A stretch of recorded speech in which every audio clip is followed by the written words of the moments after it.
I'm taking walks and it feel like I'm dreaming. I'm taking walks and it feel like I'm dreaming. I'm taking walks and it feel like I'm dreaming. I'm taking walks and it feel like I'm dreaming. I can't imagine how niggas is acting. Seeing my people get treated like I'm the jungle. I heard the rumble from a far distance. Niggas will kill me if I let down. But I get better and better. So I pray to the heavens that you keep me safe. It's never too late. I remember I was headed upstate. I didn't know if I would make it back home. I was all alone when the cell doors closed.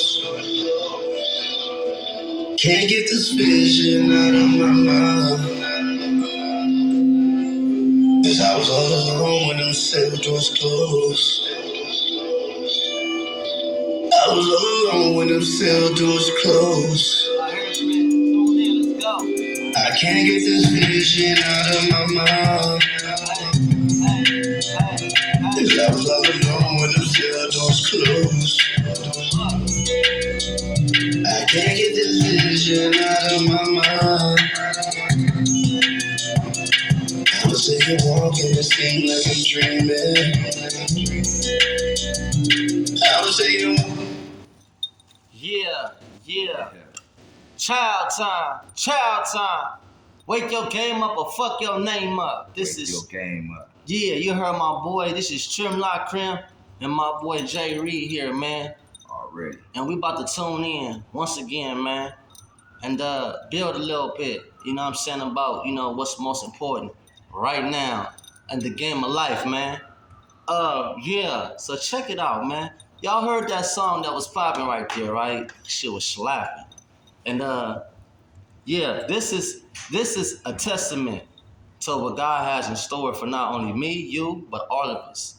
You hear my boy, Jay Reed. Tell us a little bit about that song first and foremost, man. Man, Yeah. I'm telling you right now, that's All Alone right there. Mm-hmm. That's coming off the new project, All Alone. Mm-hmm. Jay Reed, Deuce District. Mm-hmm. That comes right there from doing 10 years of time. The reality sits in. When you all alone in that cell, ain't nobody up in there with you, even though you got a cellie. But as you know, you got to give you got to give everybody their space. You know what I'm saying? Okay. So like I'm saying, even though you up in there with a cellie, man, that time when them doors closed, man, it's time to get your mind right. You speak to God and you find out who you is. So that song All Alone is reality right there. Indeed. Well, listen, that being said, man, you know, I really appreciate that, man. That really gave me a lot of perspective because I was more so caught up in just the vibe, you know, other than the message. But now that I know what the message entailed, it gave me a lot of more perspective of why I felt it was most important to have this, you know, grand opportunity to introduce my big bro, or more so interview my big bro. Cause shit, everybody know him already. You know, I'm the new guy on, you know what I'm saying, on I guess you can say on the corner or on the block. You dig what I'm saying? But that being said, tonight, man, you know, my special guest, man, Jay Reed, you know what I'm saying, good brother, man, you know, at Deuce District, you know what I'm saying, or at Deuce District, brand founder of nonprofit organization, hashtag Enough is enough. And graduate of Southwark High School, man. So yeah, man, being said, man, in addition to many other attributes, man, this good brother, man, has blessed me with the opportunity, you know, had a man-to-man to have a man-to-man talk, you feel me? Because ultimately I think being on man time is what's most important in this time, you know, because it's so much going on right up under our noses, and you know, you focus on the bigger picture when they say the devil's in the detail. With me personally, I believe God is in the whole plan. He's in the whole element or the essence. Pardon, you know, for lack of a better word. But being said, what I did was when I came up with a few questions, man, to ask Big Bro, man, and hopefully we can get a better perspective or perspective of what the penitentiary system is, man. Because look, I done 10 years in the feds. this good brother had done 10 years in the state. Now, of course, it's still being confined to one environment, to one controlled environment, while being warehoused per se, Modern day slavery. and men being put in a position where they want you to behave normal under abnormal living conditions. So, I just want to just build a little bit, man. Instead of me just sitting up having a think tank, man, I felt like I would share with my people, man, because I love y'all like I love me. They said if you don't have the ones you love the ones you got, man. So I just want to share a little game, man. So being said, first question, man. So Jay Reed. Yes. If you could describe yourself in 3 words, man, simple words, man, what would they be, man? God-fearing, for sure. Yeah, A definitely. boss, and definitely a loving person. Okay. Off the drip. Okay. Well, I'm gonna pick one of those questions, man. I'm gonna pick one of those words, man, thought phrases, or however you choose to identify with them. And I want you to chime in a little bit. So you say God-fearing. I think we're all God-fearing because naturally, man, if anything were to happen on impulse, the first thing you do is say, "Oh my God!" So we're all God-fearing. And then what was the one of the other things you said? I said a boss. Okay, boss. Well, we don't talk about that. But what was the other thing you said? Love. Now, love to me is a verb. It's an action word. So it's meant to be like shown in your actions, shit that you do for people, right? So what does love mean for you though? Like on some real nigga shit though, like. You can say you love me, bro, because that's what niggas do. Like my nigga, real quick, my nigga Nina boy. Shout out my nigga Nina boy, big Nina boy. Yeah, he said, fuck saying you love me, because niggas quick to say, bro, I love you. But what does love mean? You don't love me, nigga. You don't even know me. All right, but what does love mean to you? Right or wrong. That's what love means to me. That means I'm going to fuck with you right or wrong. My love for you is strong. If I tell you I love you, I'm gonna fuck with you right or wrong. And, there's teaching behind that. You can't love somebody and just let them go without explaining, the ins and out. I'm somebody that's been on this earth, a blessing to be on this earth 46 years. With that being said, I'm almost 50. You see what I'm saying? So let's talk about this game real quick. Woo. That a lot of us men, damn, you look good, my bro. See, look, appreciate black that. don't crack, man. You see that though, right? All right, then. This nigga look 22. Hey, oh my bad, I apologize, but look. But that's what that dudes do. Hey, that's what that dudes do. Okay. Hey, put some paint word anything, man. Put it. Eagle. But I'm gonna tell you the reason why love is so important. We tend to forget when we're behind them walls how real that word is. And we get behind them walls and we find out what love is. That's church, bro. Rest in peace to my pops, man. Rest in peace, pops. He was somebody that taught me real quick what the word love meant. Okay.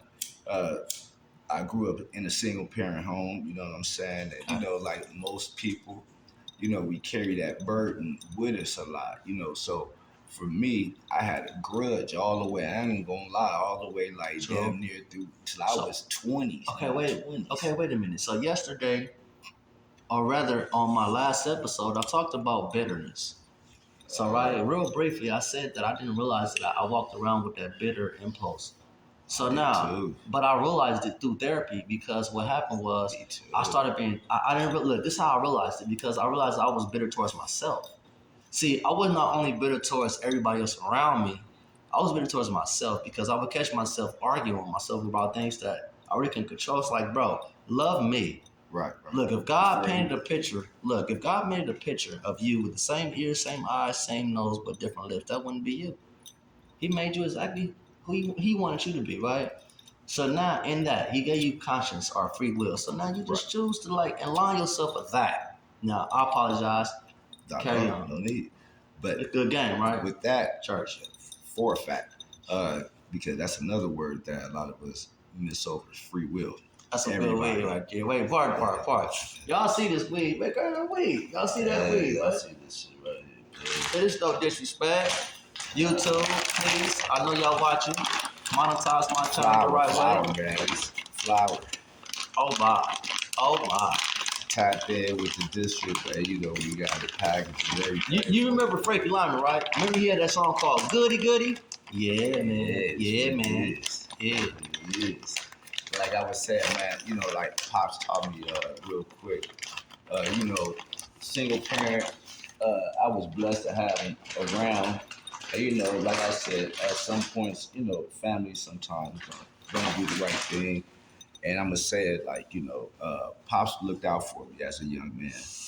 And, you know, when I got caught up in the system, you know, the first thing you want to do is start making phone calls and shit and seeing who would tap, you know, get you bailed out. And, you know, it was a time to where I didn't understand what love was. I wanted my pops and them and his wife to put up the house. And, you know, unfortunately, that was a gamble because I had a serious case. And you know how the system worked.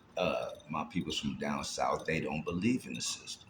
Me, on the other hand, had this, I guess you could say, fairy tale dream thinking like, hey, you know, hey, the system will work the way it works. Okay. And, you know, I didn't do nothing wrong, so wait, it's going to work. So wait a minute, real quick. I didn't mean to cut you off because I'm listening. That is real interesting.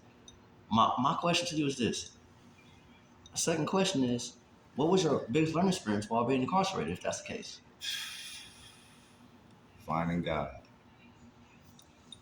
Oh, that's dope. Finding God. That's a smart brother. Okay. And that's your third thing that you can describe. Okay, so now come on. Keep going, bro. Going with it, I had a chance. You know, you go through your little prelims and all that, so you have a chance to have a bail hearing. Okay. I had a chance to make bail. So, you know, Pops, of course, you rely on him, but then you got to realize he's married. Mm-hmm. So, and then it comes to where he has to ask the spouse because, hey, you can't make a decision on your own when you're together with somebody. So it goes, hey, you can't make a decision on yourself. So it's a decision together. Bro. So the decision was to not be made. Wait a minute. So it has nothing to do with the amount of love he has for you. It's about the partnership that he has. Right. Wow. He has a life to live as well. But let me ask you this question real quick. What did it take for you to have that revelation? That's called a paradigm shift.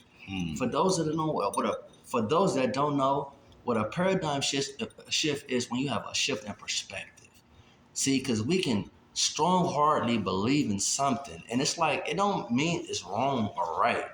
Because look, there's more than one right in life, right? And that's where humility come in. Humility is the willingness to be taught. So now, the only way for you to come to that resolution or a revelation or whatever the R word in this sequence of vibing will help us come to this understanding. The point is this, and I'm talking good shit right now because you're giving me some real good information. I hope y'all tuning in.